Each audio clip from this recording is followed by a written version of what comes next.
శంతనుడు మహా తేజశాలి అయిన యువకుడు దేవవ్రతుణ్ణి తన హృదయానికి హత్తుకున్నాడు. తరువాత అతన్ని యువరాజుగా నియమించి కిరీటాన్ని పెట్టాడు. ఇలా 4 ఏళ్లు గడిచాయి. ఓ రోజు శంతనుడు యమునా నది ఒడ్డున విహరిస్తున్నాడు. ఆ సమయంలో గాలి ఎంతో పరిమళభరితంగా శరీరానికి హాయిని కలిగిస్తోంది. ఈ పరిమళానికి కారణం ఏమై ఉంటుందా అని చుట్టూ చూశాడు. ఆ సువాసన ఓ అందమైన దేవకన్య లాంటి యవ్వన స్త్రీ నుంచి వస్తోందని కనుక్కున్నాడు. ఆమె శరీరం నుంచి సుగంధ పరిమళం వీచేటట్లుగా ఓ మునీశ్వరుడు ఆమెకు వరమిచ్చాడు. ఆ పరిమళ వాయువులే శంతనుడి శరీరాన్ని తాకాయి. గంగాదేవి తనను విడిచిపెట్టిన దగ్గర నుంచి తన ఇంద్రియ ప్రవృత్తులను శంతనుడు స్వాధీనంలో ఉంచుకున్నాడు. ఆ పరిమళ భరిత యవ్వన కన్యను చూసిన దగ్గర నుంచి అతడి ఇంద్రియ ప్రవృత్తులు కట్టలు తెగాయి. ఆమెను పొందాలనే వాంఛ ఆయనలో ఏర్పడింది. ఆమెను తన భార్యగా రావాలని కోరాడు. అందుకామె, నేను జాలరి యువతిని, ఈ గ్రామ పెద్దే నా తండ్రి, దయచేసి తమరు ఈ వివాహ విషయం నా తండ్రి గారి వద్ద ప్రస్తావించండి, ఆయన అనుమతి తీసుకోండి అన్నది.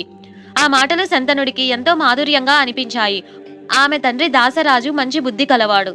అతడు శంతనుణ్ణి ఉద్దేశించి, ఈ వయసులో ఉన్న ఇతర కన్యల మాదిరిగానే నా కుమార్తెను కూడా ఎవరికైనా ఇచ్చి వివాహం చేయడంలో సంశయం లేదు. మీ వంటి ప్రభువు ఆమెకు తగినవారు. అయినా తమరు ఆమెను వివాహమాడటానికి ముందు నాకొక వాగ్దానం చేయాలి అన్నాడు. దానికి శంతనుడు, కేవలం వాగ్దానమే అయితే చేస్తాను అన్నాడు. యువతి తండ్రి, నా కుమార్తెకు మీకు కలిగే కుమారుడే మీ తరువాత రాజ్యాన్ని పాలించాలి అనే వాగ్దానం చేయాలని కోరాడు. అయితే శంతనుడు ఆ వాగ్దానం చేయలేకపోయాడు. ఎందువల్లనంటే ఆ విధంగా వాగ్దానం ఇవ్వడం అనేది యువరాజై ఉండి రాజు కాబోయే దైవాంశ సంభూతుడైన దేవవ్రతుణ్ణి, గంగాపుత్రుని వెనుకకు నెట్టినట్లు ఉంటుంది. ఈ మూల్యం చెల్లించి యువతిని వివాహమాడటం సిగ్గుచేటు. తక్షణమే అతడు తాను కోరినది నెరవేరలేదనే విచారంతో హస్తినాపురానికి తిరిగి వచ్చాడు. ఈ విషయం ఇతరులకు తెలియకుండా తనలో తానే మదన పడుతున్నాడు. ఓ రోజున దేవవ్రతుడు తండ్రి శంతనుణ్ణి ఉద్దేశించి, తండ్రి, మీకు కావలసినవన్నీ ఉన్నాయి. ఎందుకు మీరు విచారంగా అస్వస్థులైనట్లు ఉన్నారు? మీరు ఏదో ఓ రహస్య అంశం గురించి మదన పడుతున్నట్లు అనిపిస్తోంది అన్నాడు. నాయనా, నీవన్నది నిజం. ఎంతో హృదయ భారంతో ఆందోళనతో ఉన్నాను. నువ్వు నాకు ఏకైక కుమారుడివి. నువ్వెప్పుడు యుద్ధ సంబంధ కార్యాల్లోనూ శత్రురాజులను జయించడంలోనూ మునిగి ఉంటావు. ఈ ప్రపంచంలో జీవితం బుద్భుద ప్రాయం వంటిది. యుద్ధాలు నిరంతరం ఉండేవే. ఏదైనా జరగరాని హాని నీకు జరిగితే మన వంశం అంతరించిపోతుంది. నీవు 100 కుమారులకు సమానం. జ్ఞానులు వేదవేత్తలు ఏమంటారంటే, క్షణభంగురమైన ఈ ప్రపంచ సృష్టిలో ఏకైక కుమారుణ్ణి కలిగి ఉండడం అతడు లేనట్లుగానే తలంచాలి. వంశ సంతతి నిలపడానికి ఒక్క ప్రాణిపై ఆధారపడటం సరికాదు. అదీ కాక మన వంశ వృద్ధి చేయాలనే కోరిక కలిగింది. ఇదే నా విచారానికి కారణం అని శంతనుడు చెప్పాడు. వాస్తవంగా జరిగిన కథను చెప్పడానికి సిగ్గుపడి శంతనుడు డొంక తిరుగుడుగా కుమారుడికి చెప్పాడు. బుద్ధిశాలి అయిన దేవవ్రతుడు తండ్రి మనోవేదనకు ఏదైనా రహస్య కారణం ఉంటుందని ఊహించాడు. తన తండ్రి ఇలా ఉండటానికి కారణమేమై ఉంటుందని రథసారథిని ప్రశ్నించాడు. అతడు యమునా నది ఒడ్డున ఓ జాలరి కుమార్తెను చూసినట్లు చెప్పాడు. దేవవ్రతుడు జాలరి పెద్ద వద్దకు వెళ్లి ఆయన కుమార్తెను తన తండ్రి శంతనుడికి ఇచ్చి వివాహం చేయవలసిందిగా కోరాడు. జాలరి పెద్ద కూడా చాలా మర్యాదస్తుడే. అతడు దేవవ్రతుడితో ఇలా అన్నాడు, నా కుమార్తె నిశ్చయంగా రాజుకు భార్య కాదగినదే. అప్పుడు ఆమె కుమారుడు రాజు కావద్దా? మీరేమో యువరాజుగా ఉన్నారు. మీ తండ్రి తరువాత రాజు మీరే అవుతారు. ఈ అంశమే మా కుమార్తెతో మీ తండ్రి గారి వివాహానికి అడ్డుగా ఉంది అని అన్నాడు. దేవవ్రతుడు జాలరి పెద్దతో, నేను చెప్పేది వినండి.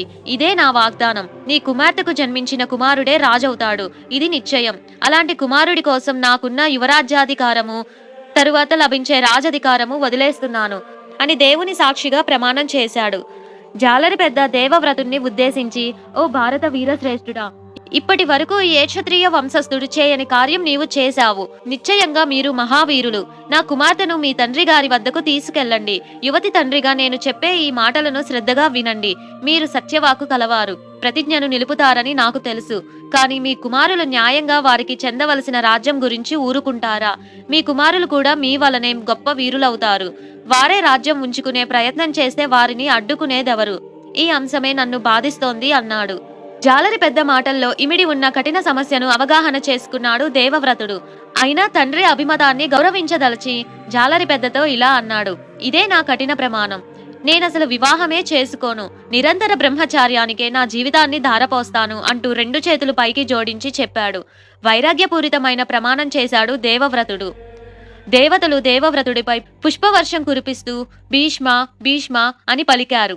భీష్మ అంటే ఓ కఠిన ప్రతిజ్ఞ చేసి దాన్ని తూచా తప్పకుండా అమలు చేసేవాడు అని అర్థం. భీష్మ అనే పేరు ఆ క్షణం నుంచి దేవవ్రతుడికి సార్థక నామం అయింది. జాలరి పెద్ద కుమార్తె సత్యవతిని తీసుకొని వెళ్లి తన తండ్రి శంతనుడికి అప్పగించాడు. శంతనుడికి సత్యవతి వల్ల 2 కుమారులు జన్మించారు. వారే చిత్రాంగదుడు, విచిత్ర వీర్యుడు. వీరిద్దరు ఒకరి తర్వాత మరొకరు రాజ్యాన్ని పాలించారు. విచిత్ర వీర్యునికి 2 కుమారులు కలిగారు. ఒకరు ధృతరాష్ట్రుడు, మరొకరు పాండు. విచిత్ర వీర్యుని ప్రథమ భార్య అయిన అంబికకు ధృతరాష్ట్రుడు జన్మించాడు. రెండో భార్య అంబాలికకు పాండు పుట్టాడు. ధృతరాష్ట్రుడికి 100 కుమారులు కలిగారు. వీరిని కౌరవులు అంటారు. పాండుకు 5 కుమారులు కలిగారు. వీరు పాండవులు అనే ఖ్యాతి గడించారు. శంతనుడికి గంగాదేవి వల్ల భీష్ముడు, సత్యవతి వల్ల చిత్రాంగదుడు, విచిత్ర వీర్యుడు జన్మించారు.